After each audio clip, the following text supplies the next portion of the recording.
Moderator Marjory, MacLean, Commissioner number 525. Two questions are sometimes asked within earshot of the members of this committee. One is, what is the point of the committee? And the other is, what is the point of having military chaplains? In my written report, I have explained the legal and structural reasons for having our committee, this little piece of governance machinery, which is not needed in the same way for the other equally valuable forms of chaplaincy exercised by ministers and others, and so I won't add to that explanation here. I'd like to share why I think military chaplaincy is one of the most profoundly important things our church does. And I mean our church. Our chaplains do not leave this institution, do not go off and do their military thing and then come back again.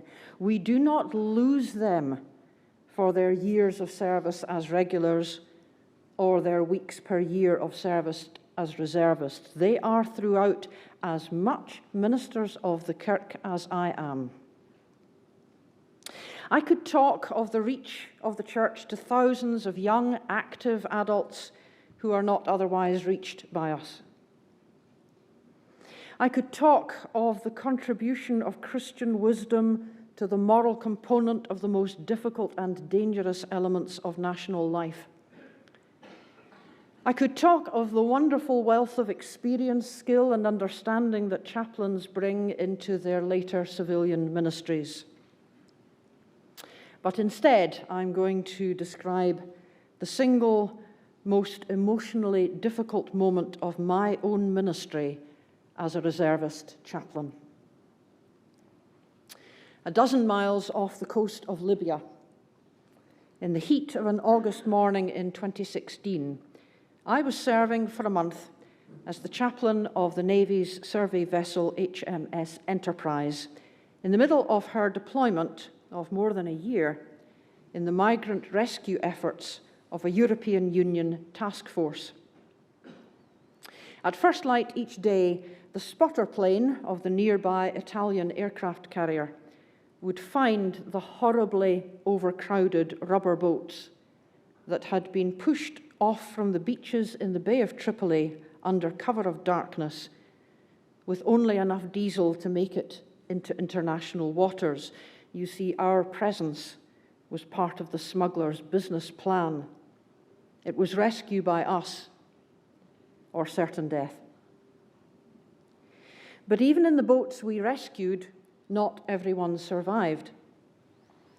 On that unforgettable day, with over 700 migrants eventually squeezed onto our quarterdeck, we discovered that 2 women had died, probably crushed in the lower layer of humanity crammed too deep onto one of the inadequate inflatable craft. And tragically, each of the 2 was travelling with family members who were distraught. The sister of one of these ladies was an East African woman, French-speaking and wearing a wooden cross round her neck, her only possession. Space was found for her in the makeshift first aid station under cover of a workshop near the deck to allow her to grieve. I was called for to pray with her, and I brought with me a young Catholic officer whose recent degree happened to be in French, as I knew my schoolgirl French wouldn't be up to it.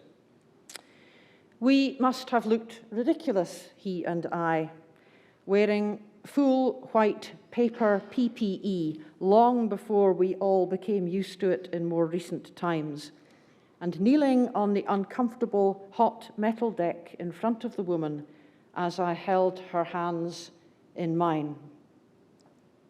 I extemporized a prayer, with my young colleague at my shoulder translating as best he could.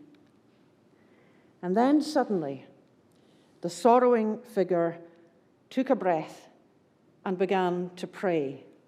Desolate, lamenting prayer, desperate, fast prayer, too fast for the young lieutenant beside me to keep up with the translation. He looked at me in panic, and I waved him away. It didn't matter to me what she was saying. She was praying now her own sorrow and need, and I only needed to keep holding her hands. That, moderator, is what these Church of Scotland ministers do. I present the report and move the deliverance. Seconded.